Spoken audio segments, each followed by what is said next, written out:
Barakatah Yahweh, Barakatah Yahweh Shai, Bahasham, Barakahak Wadash, Barakathum. First and foremost, I want to give all praises, glory, and infinite honors to Yahweh, Bahasham, Yahweh Shai. Double honors to the apostles and elders of Great Millstone who ruled and teach well. And peace and salutations to you sincere Akim out there, pushing this word in truth and sincerity to the four corners of the globe. May you brothers endure until the end. This is the brother Ra'aya coming at you with another lesson, and I'll be filing this clip from the Hopeful Elect 3's YouTube channel titled Esau Hated Jacob Because of the Blessing, the Birthright. And as you're going to see in this clip, this so-called white woman, or Edomite woman, Edomite looking woman, is questioning the relationship between so-called white people and so-called black people, and why so-called black people in particular are always persecuted. And with what she says, you'll see she's as we say down here, she's in the kitchen. She just ain't cooking just yet. She's speculating that it's because so-called black people have a spiritual closeness or something special about them that so-called white people don't have. And that's exactly what it is. So-called black people, so-called African American, which we're not African, Negro, whatever you want to call us, as well as the so-called Latinos and Native Americans who go through the same persecution as so-called black Americans, are all of the 12 tribes of Israel, the children of Israel, who our forefather Jacob got the birthright and the blessing to the kingdom of heaven, too. While you so-called white people are of the seed of the biblical Edomites, and you have nothing, and you are at the end of your rulership, hence why everything around you is collapsing on an economic level, on a moral level, on a military level. Your birth rates are declining, etc., etc. But before we get started, let's go straight to the scriptures. This is Genesis chapter 25. I'm going to start at 23. Well, actually, I'll start at 21. And Isaac entreated Yahweh for his wife because she was barren, and Yahweh was entreated of him, and Rebekah his wife conceived. Now listen closely. And the children struggled together within her, and she said, If it be so, why am I thus? And she went to inquire of Yahweh. And Yahweh said unto her, 2 nations are in thy womb, and 2 manner of people shall be separated from thy bowels. So 2 different nations of people, 2 different seed lines with 2 different spirits on them. The one being Jacob, the progenitor of the 12 tribes of Israel, and the other Esau, the progenitor of you so-called white people, you Europeans, Americans, Canadians, Russians, South Afrikaners, and those small hats over in the Holy Land right now, the Jays, who are Edomites themselves, of the tribe of Amalek. And as it said, even within the womb, we were struggling against each other. We were never meant to come together. That's like, oil and water mixing, or putting 2 positive ends of the magnets together. They repel each other. Hence, why when you look at the history between our nations of people, there's always been friction. Hell, look at what's going on today. Nero 47 perfectly encapsulates that hatred. You see what he's doing to the northern kingdom with ICE, and best believe he's coming after the southern kingdom as well.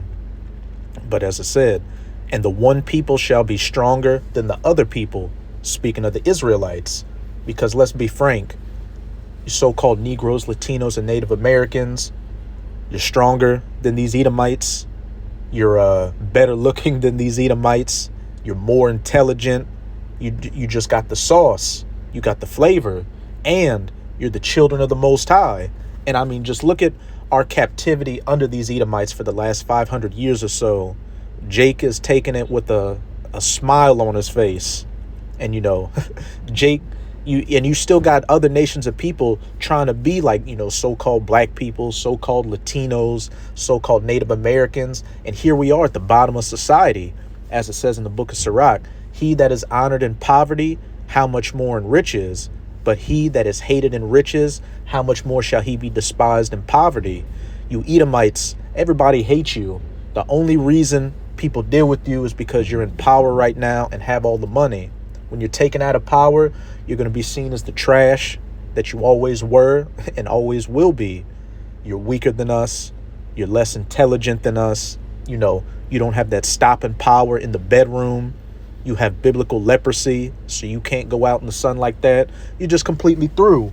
Yahweh Bahashem Yahweh Shai put you in the position you're in right now of rulership. And you've had to use what?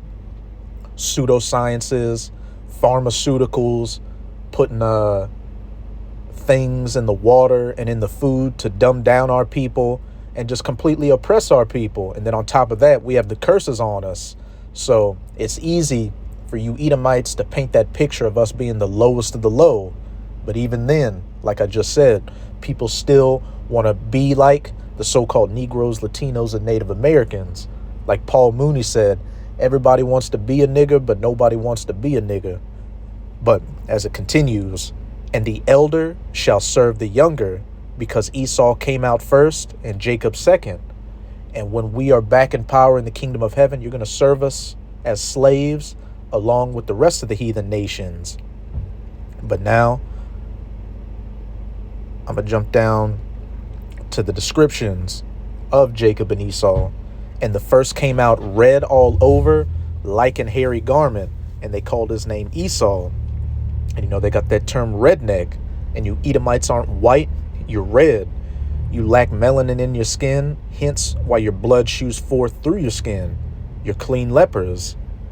And after that came out his brother, and his hand took hold on Esau's heel, and his name was called Jacob. And Isaac was 80 years old when she bare them. And the boys grew, and Esau was a cunning hunter, which when you think about hunting and, camouflage and duck calls and deers and all that, who comes to mind? Esau, Edom. And then down here in Louisiana, the saying for this state is the sportsman's paradise. And Jacob, a man of the field, Slakia. And the boys grew, and Esau was a cunning hunter, a man of the field. And Jacob was a plain man, dwelling in tents.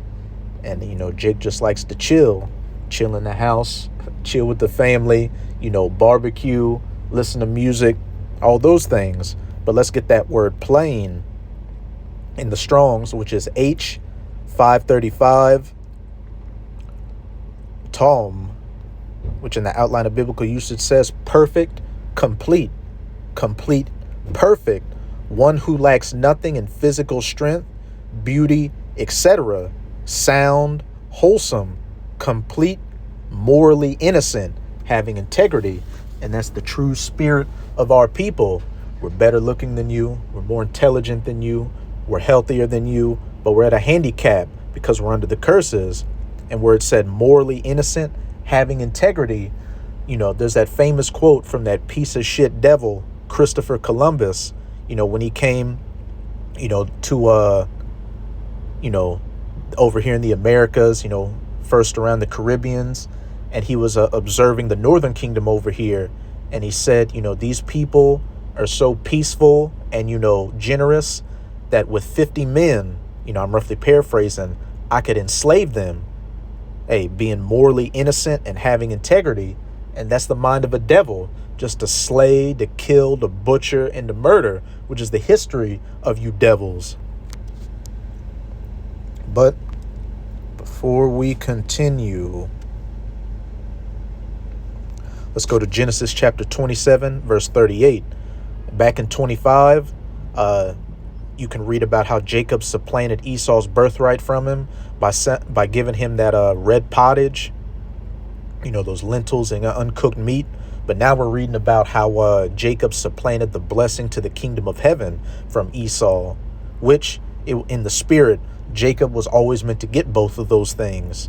But the Lord did it this way to create that further friction between our nations. And Esau said unto his father, hast thou but one blessing, my father? Bless me, even me also, O my father. And Esau lifted up his voice and wept, like a little bitch. And I mean, look at you Edomites right now. You got that situation in Minneapolis or Minnesota with Renee Good and Alex Preddy. You know, prices are getting high.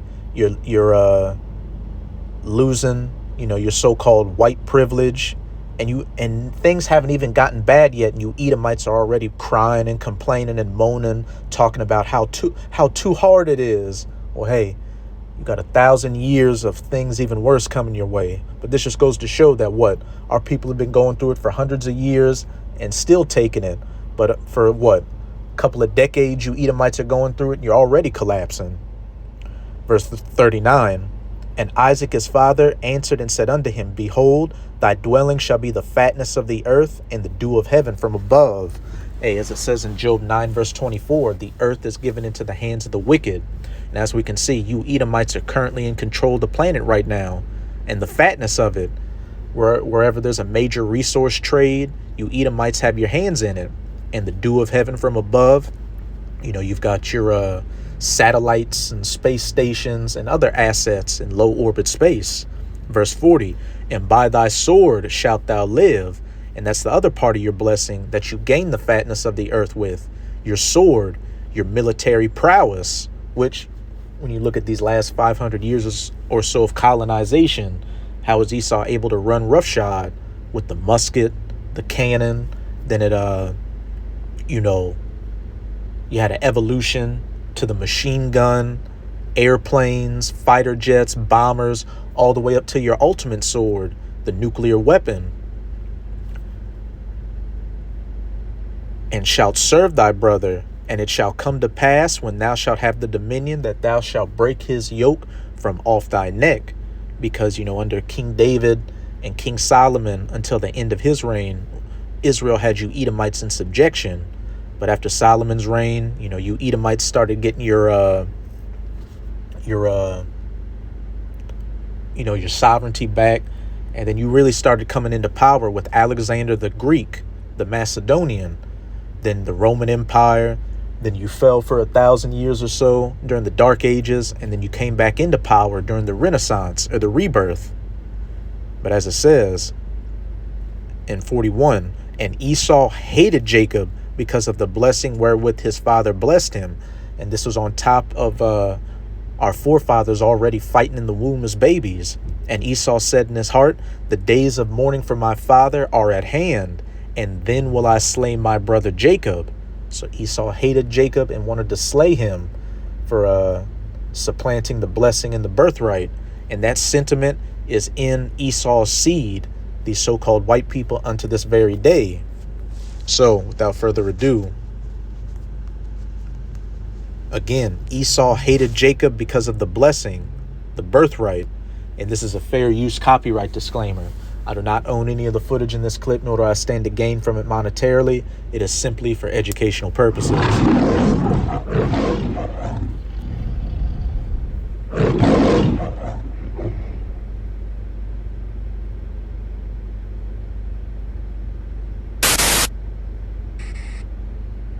I would ask my people of color to stick with me for just a minute because I want to ask you a question. I'm probably going to sound really stupid.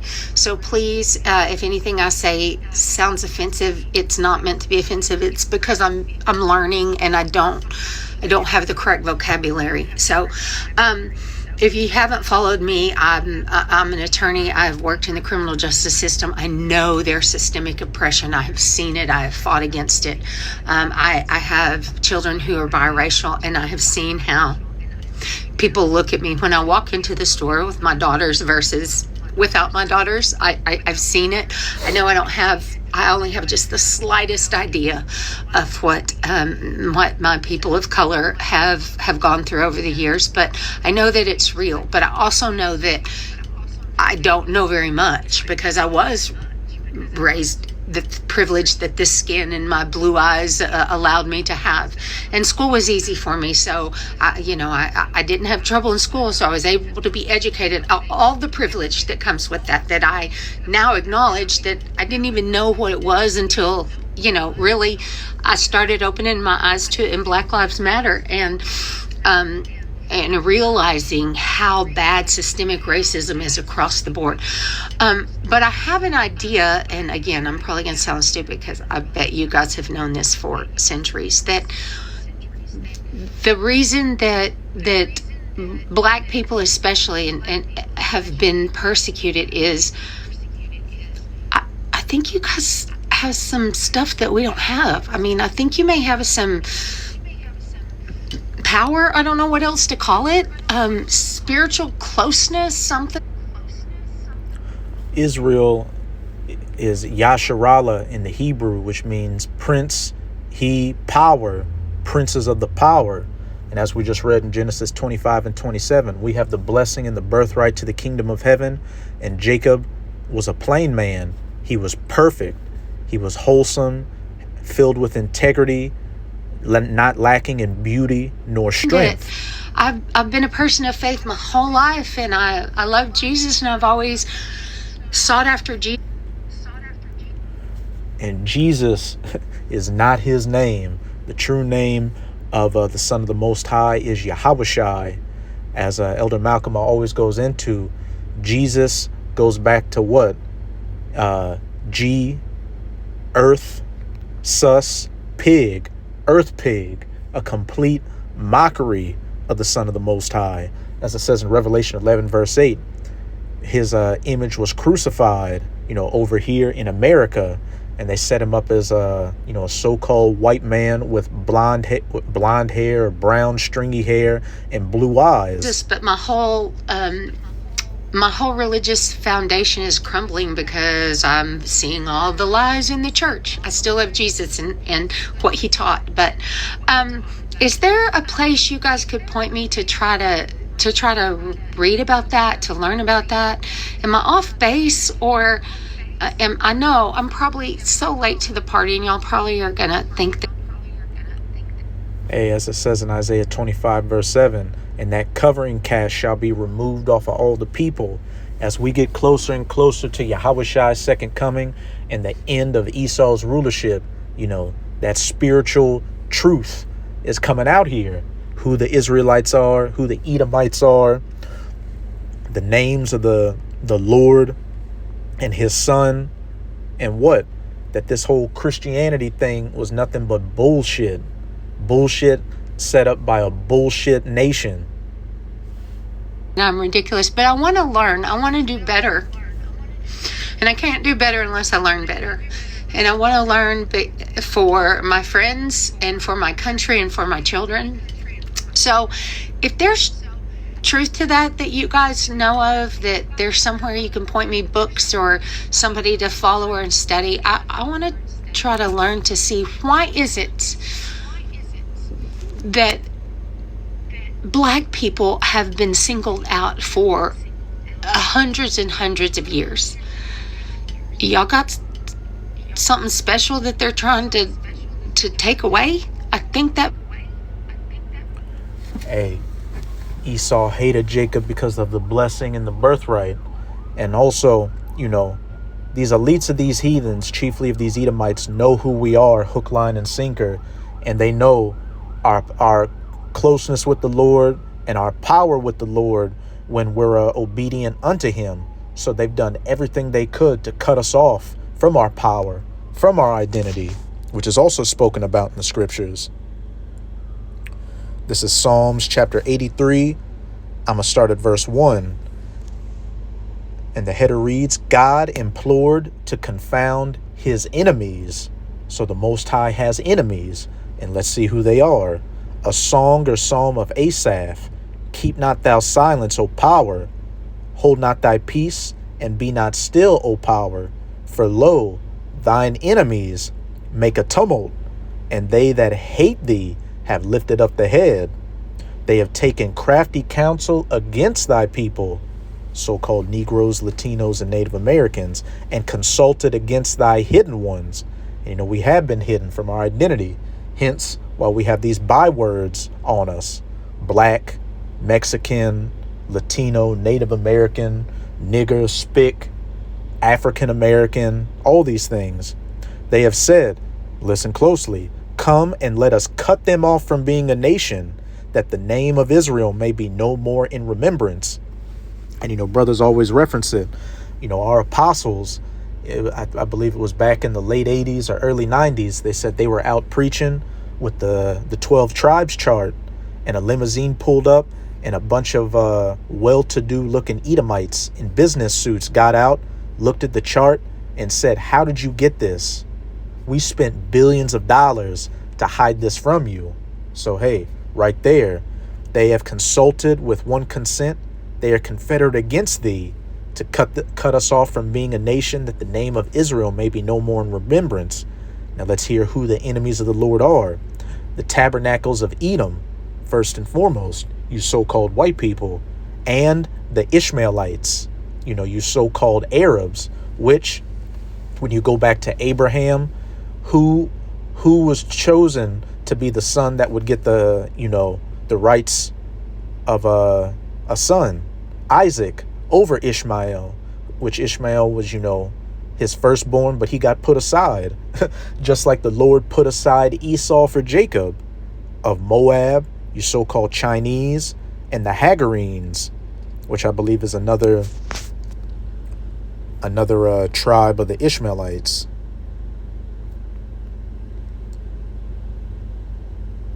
Khan.